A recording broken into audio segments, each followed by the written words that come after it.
kecil lebih, semoga teman-teman lebih paham deh. Nah, jadi kutipan tidak langsung itu sendiri adalah kalimat yang kita ambil dari sumber lain, lalu kita coba isi di dalamnya. Itu wajib.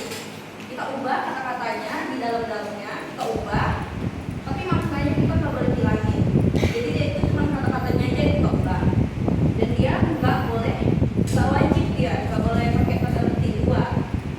Contohnya gini, misalnya kutipan langsung itu dia pakai tanda petik dua, dan dia itu nggak boleh diubahkan kata-katanya. Contohnya tanda petik ibu pergi ke pasar. Nah, kalau yang tidak langsung itu nggak usah tanda petik, dia itu cuma kayak ibu sedang ke pasar gitu. Nah, di situ tuh ada kata kunci. Ini kata kunci ini sendiri itu kayak yang kita bisa lihat, kita bisa tahu kalau kalimat ini tuh kalimat tidak langsung. Kita tuh bisa lihat dari isinya sendiri, kalimatnya sendiri. Biasanya kalimatnya itu menggunakan bahasa kita sendiri, nggak formal ya. Itu maknanya tetap tanpa petik dan dia wajib ada sumbernya. Oke. Selanjutnya ciri-cirinya sendiri itu ada 6 ya yang bisa kita lihat, yaitu dia menggunakan kalimatnya sendiri. Makanya tadi aku bilang kita pakai kata-kata kita sendiri seenaknya kita, tapi mudah dipahami. Selanjutnya tidak menggunakan tanda petik dua, itu nggak wajib ya. Itu mencantumkan nama penulis dan tahun sumber, makna atau isinya itu wajib sama harus. Walau kita ubah, maknanya kita nggak boleh ubah ya. Biasanya kalimat ini tuh lebih pendek ya dari kalimat yang langsung. Itu biasanya diawali dengan kata pengantarnya kayak menurut, dikatakan atau menyatakan. Contohnya kayak kalau yang dikatakan ini kayak dikatakan yang menurut aja deh, kayak menurut Abraham Lincoln bla bla bla bla kayak gitu. Selanjutnya itu perbedaan yang kita bisa lihat banget ya dari kalimat langsung dan tidak langsung ini. Ada 5 deh. Kalau kata-kata ya dari segi kata-kata. Kalau kalimat langsung itu kan dia sama persis, atau bisa dibilang dia kayak plagiat gitu dari kalimat aslinya. Kalau yang tidak langsung itu dia nggak boleh plagiat, dia harus diubah kata-katanya, diubah, tapi benar-benar diubah, nggak boleh sama. Tanda petik itu kalau yang langsung wajib tanda petik, kalau yang tidak langsung nggak boleh tanda petik. Panjang teksnya itu kalau yang langsung itu dia biasanya lebih pendek, kalau tidak langsung itu kadang itu lebih panjang, kadang itu juga lebih pendek. Tergantung tulisannya itu kita mau nulis apa. Penulis sumber ini pasti teman-teman tahu juga ya. Kita tuh wajib kalau di kutipan langsung wajib ada nama atau halaman, dan di kutipan tidak langsung itu cukup nama atau tahun. Kalau yang sering bikin proposal atau makalah pasti tahu juga kan. Selanjutnya sering digunakan. Ini jujur aku nggak tahu jelasin ya kalau yang ini. Cuma setahu kalau yang sering digunakan ini tuh kayak kutipan langsung ini tuh kita sering digunakan untuk data, hukum atau definisi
Oke, silakan nama saya Gibran Somting. Saya ingin menjelaskan contoh-contoh kutipan tidak langsung.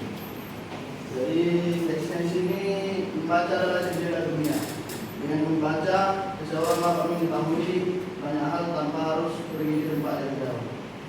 Jadi kutipan tidak langsungnya, menurut Soekarno tahun 1952, kegiatan membantu memiliki manfaat yang sangat besar karena dapat memperluas pengetahuan seseorang tanpa harus pergi ke mana.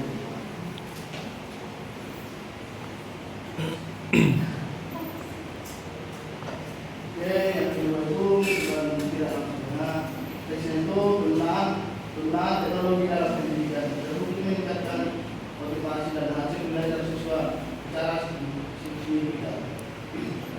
Kutipan tidak langsungnya, Budaya 2021 menunjukkan bahwa pemanfaatan teknologi dalam proses belajar mengajar mau mendorong semangat siswa dan meningkatkan prestasi mereka secara nyata.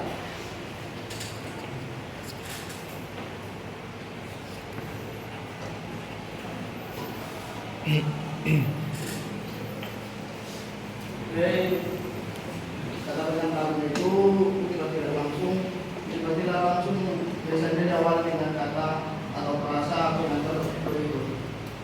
Atau contoh itu kayak menurut saya juga kayak misi jago gitu kan. Kalau menurut kayak berdasarkan pendapat ya pendapat saya itu ya misi juga jago gitu. Seperti yang dikatakan juga ya misi memang aslinya jago.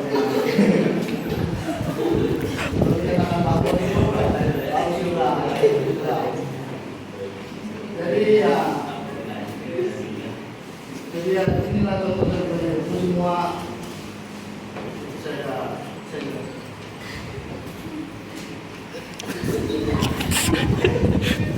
sudah. Materi selanjutnya tadi disampaikan oleh ST Rahmatia.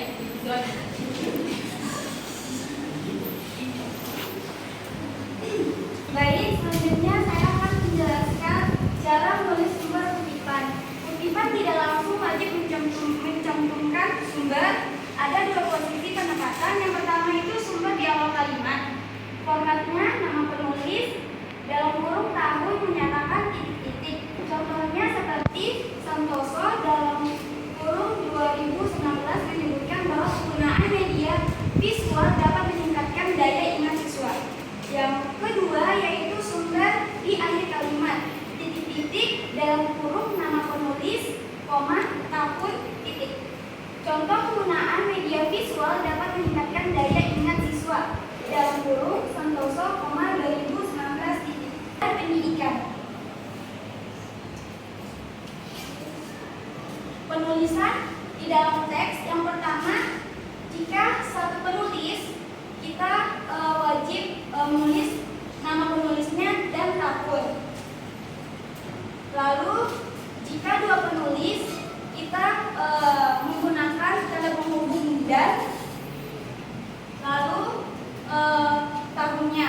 Terus yang ketiga yaitu jika tiga penulis kita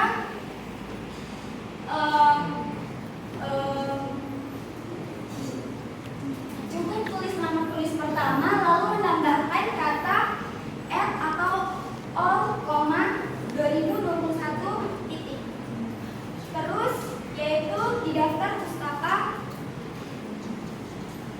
yaitu di buku yang pertama ada penulis, koma, a titik dalam kurung tahun titik judul buku titik penerbit titik. Sedangkan di jurnal yaitu penulis, koma, a titik dalam kurung tahun titik judul artikel titik nama jurnal, koma, kolom dalam kurung nomor, koma, halaman titik. Contoh kutipan tidak langsung APA. Penelitian ini menunjukkan bahwa belajar kelompok meningkatkan hasil ujian dalam kurung Santoso dan Dewi, 2021, titik. Santoso dan Dewi dalam kurung 2021 menemukan bahwa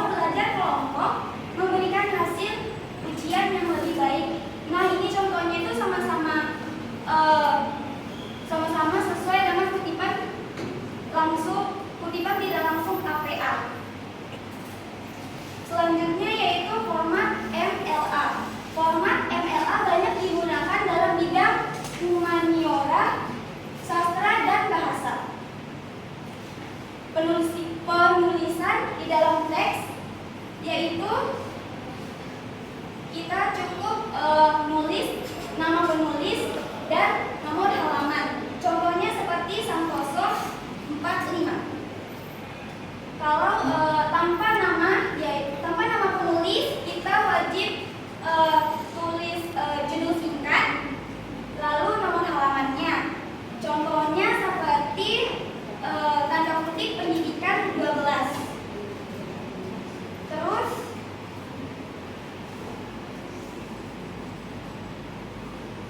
Word, buku, nama penulis, koma, nama titik, judul buku titik, penerbit titik, tahun titik. Contohnya seperti Santoso, koma, Budi titik, belajar efektif titik, Gramedia, koma, 2021. Nah, perbedaan di antara MLA dan APA yaitu MLA memakai nomor halaman, sedangkan APA memakai tahun terbit. Jadi kalian di sini pilih sesuai ketentuan instruksi dari kampus kalian. Seperti itu. Terima kasih. Terima kasih kepada Ejana Media. Materi selanjutnya akan disampaikan oleh Cecilia. Silakan.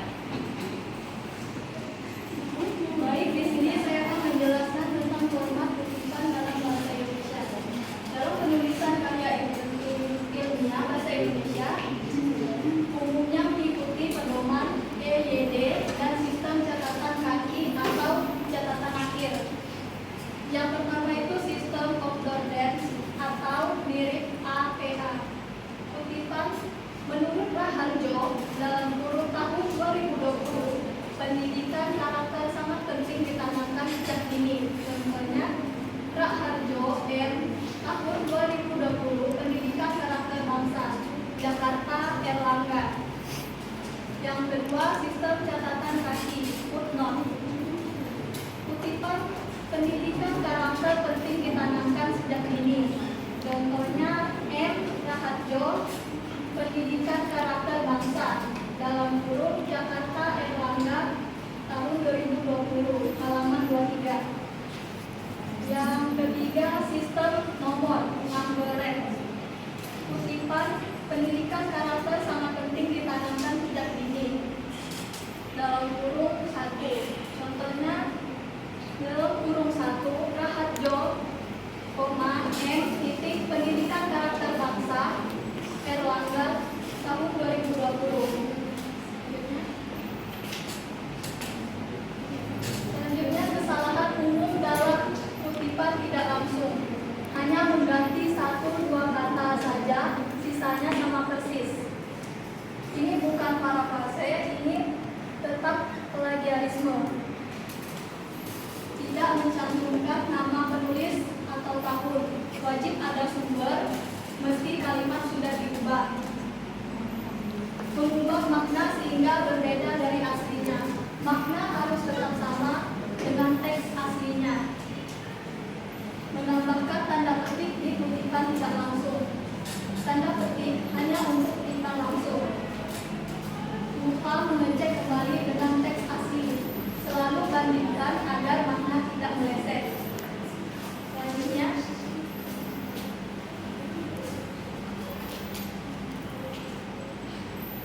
plagiarisme dan cara menghindarinya. Plagiarisme menggunakan karya orang lain tanpa izin atau tanpa meniru sumber.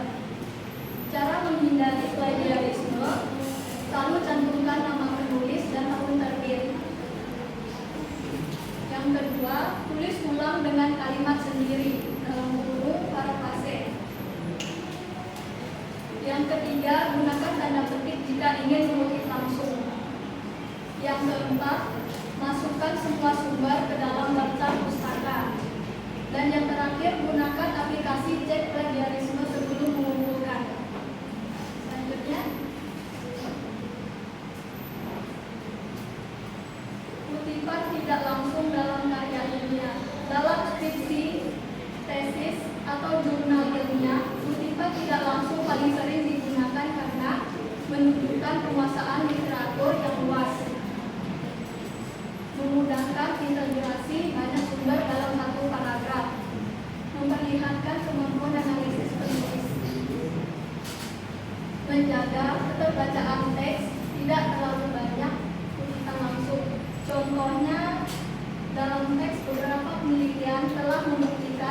efektivitas metode ini. Santoso tahun 2019 menemukan peningkatan signifikan, sementara Dewi tahun 2020 menegaskan hasil yang konsisten di berbagai konteks. Terima kasih. Terima kasih kepada Cecilia. Materi selanjutnya akan disampaikan oleh Kevin. Baik, terima kasih Reli. Boleh kita next kutipan tidak langsung dalam makalah. Pertama, kalimat topik pernyataan utama atau klaim yang didukung. Itu maksudnya tuh apa sih klaim yang didukung? Berarti ada sumbernya. Si sumber ini pastinya memiliki penelitian atau memiliki studi di sumber itu yang memiliki nilai hukum yang kuat. Nah, that's why kita harus memberikan itu sebagai pernyataan utama dan mengklaim hal tersebut agar kutipan yang dibuat oleh si pembuat itu memiliki kekuatan hukum atau kekuatan kutipan. Yang kedua, kutipan tidak langsung, bukti dari sumber yang mendukung klaim. Nah, setiap kita mengklaim seperti contohnya kutipan-kutipan yang kita baca pasti memiliki sumber kok. Nah, buktinya itu dari mana sih? Biasanya di situ kita akan tahu ada nama di bawahnya atau ada nama yang disertakan oleh si pembuat tersebut, misalnya ada contoh dari para dosen atau para ilmuwan. Nah, kita tahu ketika kita sudah membaca itu berarti tesis atau pernyataan yang dibuat oleh si kutipan ini memiliki sumber yang kuat, ada buktinya ini. Dan yang ketiga, analisis penulis, penjelasan mengapa kutipan itu relevan. Pastinya kalau ditanya mengenai relevan berarti sejalan. Seperti contohnya dengan judul konservasi hutan lah contohnya ya. Nah, di konservasi hutan itu pasti membuat kutipan yang sejalan kan. Mungkin pada bagian-bagian babnya aja yang berbeda sesuai dengan gaya citasi si pembuat kutipan tersebut apa. Nah, seperti mereka menggunakan EPA-nya apa, MLA-nya seperti apa, prosedurnya seperti apa yang biasanya kita ketahui ketika kita tahu kutipan itu sebagaimana jalannya atau smooth transition-nya itu seperti apa. Nah, di situ kita bisa tahu kutipannya itu pasti sejalan dengan relevan. Kalau ada salah satu kutipan yang tidak relevan, pasti itu lari dari konteks kutipan yang mereka buat. Seperti itu. Dan yang keempat, kalimat penutup, kesimpulan atau transisi ke paragraf berikutnya. Nah, pada saat kesimpulan paragraf berikutnya di kalimat penutup, biasanya dia harus sesuai atau sejalan dengan kesimpulan sesuai pada bab tersebut agar dari kalimat pertama hingga kalimat terakhir itu dia itu bahasanya sama seperti yang saya bilang tadi, sejalan, tidak lari dari konteks mengenai kesimpulan yang mereka buat. Oke, lanjut. Kutipan tidak langsung dalam jurnalistik. Dalam berita atau artikel jurnalistik, kutipan tidak langsung sering digunakan untuk meringkas pernyataan narasumber. Nah, biasanya digunakan para narasumber ya. Yang pertama, contoh teks berita. Menteri Pendidikan menyatakan bahwa pemerintah berkomitmen meningkatkan kualitas guru melalui pelatihan intensif yang akan dilaksanakan pada mulai tahun depan. Nah, si jurnalistik ini pasti tentunya wajib memberi nama narasumber, jabatan, kata kerja, dan isi pernyataannya. Karena itu adalah salah satu prosedur secara tidak langsung dalam dunia jurnalistik. Nah, kalau kita lihat di TV ya, kita lihat di TV atau kita lihat di orang yang sedang wawancara, biasanya si jurnalis ini bakal ngasih tahu nama narasumbernya siapa, jabatannya apa, isi dari kata kerjanya atau penyampaiannya itu seperti apa, dan isi pernyataan dari mereka melakukan jurnalistik itu apa. Contoh ada konferensi pers atau yang kemarin itu. Nah, yang ketiga akademik. Nah, dalam akademik ini ada nama penulis, tahun, kata kerja, isi, dan tanda kurung dalam tanda ketik tahun. Nah, si nama penulis ini wajib memberikan pernyataan dia melakukan itu pada tahun apa dan kata kerja si penulis itu apa serta isinya ketika dia membuat itu tentang apa sih, konteksnya tentang baik pendidikan atau yang lain hal. Nah, dan di situ ada tanda kurung tahun kutipan yang sesuai dengan tahun yang pertama tadi. Nah, keduanya itu tetap wajib menyebutkan sumber atau narasumber. Nah, itulah kenapa saya bahas yang slide pertama tadi, agar kita tuh memiliki bukti kuat di kutipan tersebut. Lanjut. Latihan identifikasi jenis kutipan. Tentukan nama kutipan langsung PL dan nama kutipan tidak langsung ketiak. Yang pertama, ilmu tanpa amal ibarat koper tanpa buah. Al-Ghazali 1058. Ini adalah GL. Nah, yang kedua Al-Ghazali 1058 berpendapat bahwa pengetahuan yang tidak dipraktikkan tidak ada gunanya. Ini salah satu contoh latihan aja ya. Mungkin saya nggak jelasin sini karena ini adalah latihan. Dan yang ketiga, bangunlah jiwanya, bangunkan badannya untuk Indonesia Raya dari WA Supratman. Nah, setiap terakhir ini kalau kalian lihat pasti memiliki si sumbernya kan. Nah, jadi kita tahu ini setiap paragraf ini mereka memiliki sumber atau yang mereka memiliki nilai hukumnya, mereka bisa mengklaim itu adalah fakta. Dan yang keempat, menurut data BPS pada tahun 2023, tingkat melek huruf Indonesia mencapai 96%. Nah, di situ disertakan tahunnya. Oke, rangkuman materi.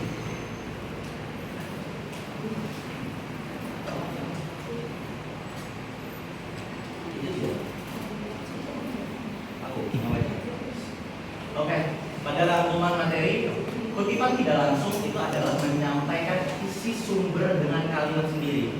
Kalimat sendiri itu seperti yang sudah dijelaskan ya. Ada satu file yang saya baca, tepatnya pada kemarin, yang membuat saya tahu kalimat sendiri itu maksudnya ternyata itu adalah opini pribadi kita. Nah, kalian tahu kan kutipan itu di mana kita tuh bisa memiliki opini pribadi. Ada opini yang kita mengambil dari karya tulis orang lain, gaya citasi orang lain. Di situ kita bisa melihat apakah kutipan ini kredibilitasnya, integritasnya seperti apa. Yang kedua, tidak menggunakan tanda petik, tapi wajib mencantumkan sumber. Sumber itu kembali lagi, sumber itu adalah yang paling penting soalnya.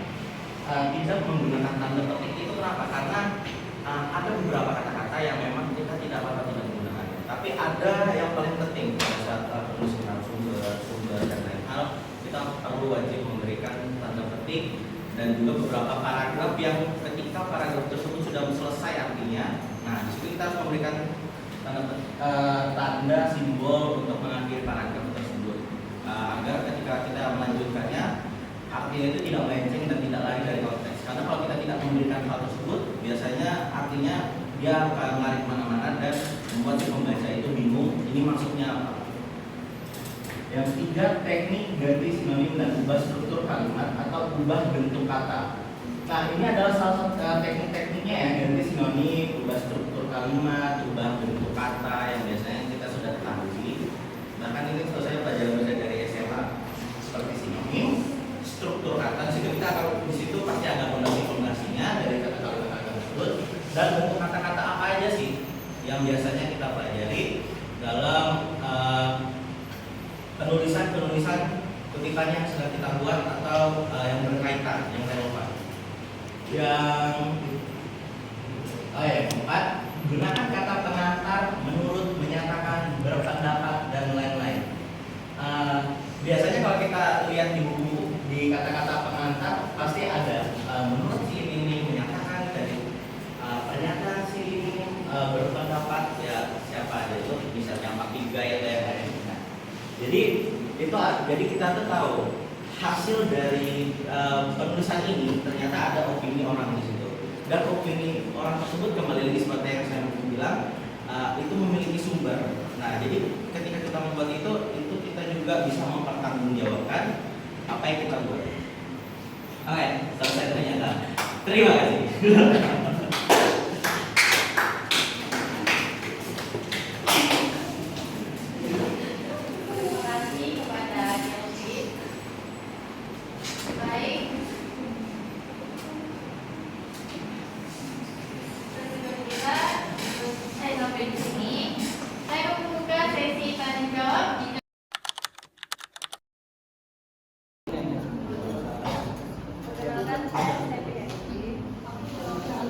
Dari kelompok 3.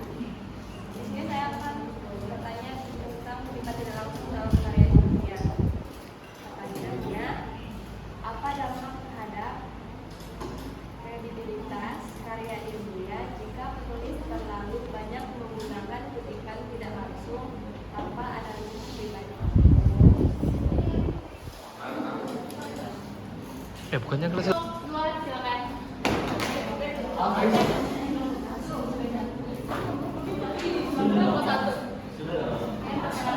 saya mewakili kelompok 1 yang bertanya, mengapa kutipan tidak langsung sering dianggap lebih baik daripada kutipan langsung dalam penulisan esai atau karya tulis?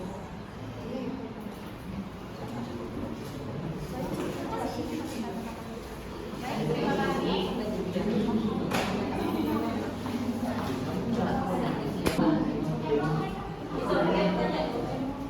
Baik, dari kelompok 3. Ya, saya akan mewakili dari kelompok 3 yang bertanya, dalam laporan bisnis atau company profile, mengapa penggunaan kutipan tidak langsung merangkum pertanyaan direksi atau data pasar seringkali lebih baik daripada menampilkan transkrip wawancara langsung yang panjang lebar. Ya, sudah. Lagi satu lagi. Baik, perkenalkan nama saya Jenny Christine, mewakili kelompok saya kelompok 3. Di sini saya ingin bertanya mengenai jika kita mengutip kutipan dari sumber internet yang tidak memiliki nama penulis dan tidak ada tahun terbitnya, bagaimana format penulisan di dalam teks tersebut dan didaftarkan ke daftar pustaka yang benar?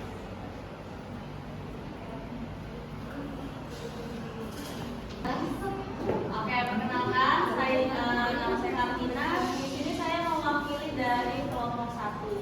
Saya ingin bertanya, sejauh mana seorang penulis boleh menginterpretasikan sumber ketika membuat kutipan tidak langsung tanpa mengubah maksud aslinya? Kenalkan, nama saya Amelia Dina, mewakili dari kelompok 1. Pertanyaan saya itu ya, jika dua penulis membuat kutipan tidak langsung dari sumber yang sama, tetapi menghasilkan penafsiran yang berbeda, bagaimana cara menentukan bahwa keduanya tetap sesuai dengan makna asli dari sumber tersebut? Dari Stevi akan dijawab oleh Lisa. Oke. Jadi pertanyaannya tadi itu apa dampaknya terhadap kredibilitas karya ilmiah jika penulis terlalu banyak menggunakan kutipan tidak langsung tanpa analisis pribadi? Jujur susah bacaannya. Nah, menurut yang aku tangkap ini ya, kalau menurut aku tanpa analisis pribadi, menurut aku itu tuh dia udah analisis ya. Kenapa aku bisa bilang dia udah analisis? Karena kalau dia nggak analisis, dia nggak akan dapat kutipan tidak langsung itu. Karena kutipan tidak langsung ini tuh, dia itu cuma mengubah kata-kata dari kutipan langsung atau kutipan aslinya. Jadi penulis terlebih dahulu mencari sumber atau kutipan langsung yang ingin dia cantumkan ke karya tulisnya. Tapi dia mengubahnya menjadi kutipan langsung.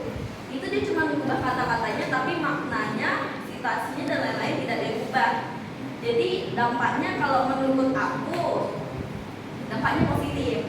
Bakal membuat pembacanya lebih mengerti karya tulis dia, terus dapat bikin pembaca itu lebih senang aja bacanya. Soalnya aku kalau baca buku juga kalau dia terlalu flat banget, terlalu formal banget, aku nggak mau baca. Tahu nggak? Pokoknya begitu deh. Cuma nih jawaban tadi itu belum bisa dipastikan benar salahnya. Jadi kalau mau pasti cari di Google aja. Thank you ya. Loh.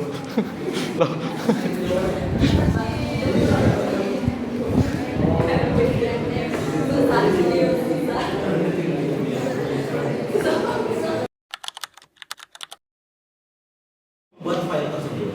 Nah, di situ pasti kita lebih suka kan. Oh, jadi kita langsung tahu intinya itu apa, poinnya itu apa saja, dan juga bagaimana kita akan melakukan contoh bahasa simpelnya itu debat. Entah ada yang kita sukai di situ atau ada yang ingin kita jadikan masukan. Tuh. Dan juga ketika kita menggunakan transkrip wawancara langsung yang panjang lebar, biasanya itu akan membuat kita semakin bingung. Kenapa? Karena dalam laporan bisnis tuh kita mau tahu ini maksudnya apa sih? Laporan ini biasanya laporan itu kan banyak. Kenapa sih laporan ini sampai sebanyak ini? Kalau kita baca itu sampai selesai, biasanya kita bingung kalau dengan wawancara panjang lebar. Tapi ketika sepanjang apapun itu, tapi penjelasannya poin, penjelasannya gampang kita mengerti dan kutipan-kutipan yang diberikan itu ada poin-poin tertentunya, pastinya kita akan lebih mudah mengerti. Nah, seperti itu contoh pada usaha-usaha UMKM ya.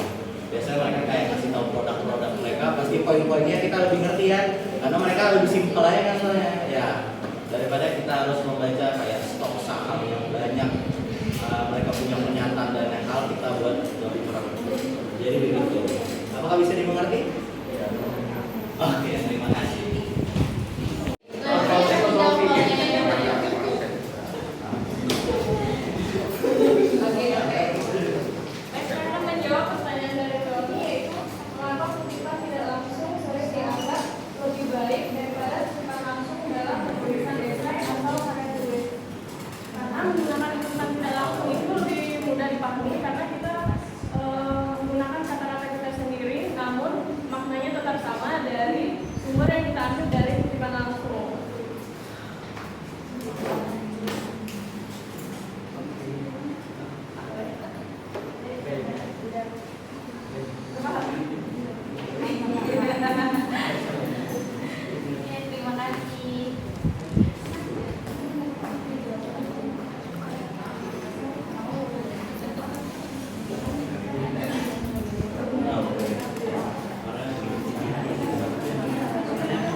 Sejauh mana seorang penulis boleh menginterpretasikan sumber ketika membuat kutipan tidak langsung tanpa mengubah maksud?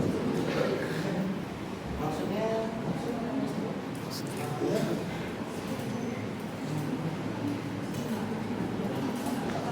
maksud aslinya tanpa mengubah maksud aslinya. Sebenarnya mengenai kata sejauh mana, sebenarnya itu bebas ya. Sejauh mana asal maksud dari kata-kata tersebut ya ada pasti ada ujungnya kan, pasti ada dari ujungnya. Dan sebagaimana kata itu bisa diinterpretasikan dan itu bebas dari kita sendiri. Tapi yang perlu kita ketahui itu kutipan langsung tanpa mengubah maksud aslinya. Memang kita tidak bisa mengganti maksudnya karena kenapa? Kata-kata kutipan tidak langsung yang sudah kita buat, yang sudah kita ambil dari opini pribadi orang lain, tidak bisa kita ganti semena-mena. Karena kenapa? Karena kata-kata tersebut sudah memiliki bukti hukumnya. Karena mereka sudah memiliki, karena sebelum mereka browsing, sebelum mereka membuat kutipan di sini atau di file tersebut, pastinya kutipan itu ada hasil studi bandingnya, ada hasil telitinya. Nah, makanya setiap kutipan itu yang kita baca itu pasti ada buktinya, entah dari seperti yang dikatakan Eca tadi, sumbernya internet, atau dari sumber-sumber yang biasa kita lihat di daftar pustaka. Tinggal tergantung dari si penulisnya, gaya citasinya sebagaimana, dan itu di bab bagian apa, prosedur dari kutipan yang dia buat itu seperti apa, seperti itu. Apakah sudah jelas Katina? Atau ada yang ingin dikritik atau masukan? Jadi kesimpulan singkatnya itu apa? Langsung aja. Disimpulkan secara singkat aja. Oke. Tadi sebenarnya aku sudah ngomong ya. Nah, bebas. Tapi setiap yang dibuat itu, setiap penulis itu menginterpretasikan sumber itu pasti ada ujungnya.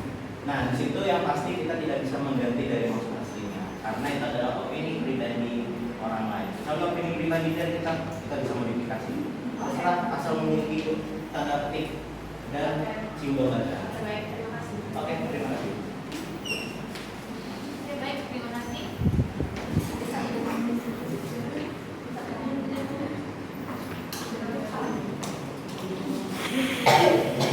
Dari kutipan tidak langsung yaitu merupakan teknik penting dalam penulisan akademik, makalah, jurnal, dan artikel karena dapat membantu penulis menyampaikan informasi dari sumber lain dengan bahasa sendiri, menjaga keaslian tulisan serta menghindari plagiarisme. Kunci utamanya adalah memahami sumber, menulis ulang dengan kalimat sendiri dan dapat dipahami, dan selalu mencantumkan sumber referensinya. Terima kasih.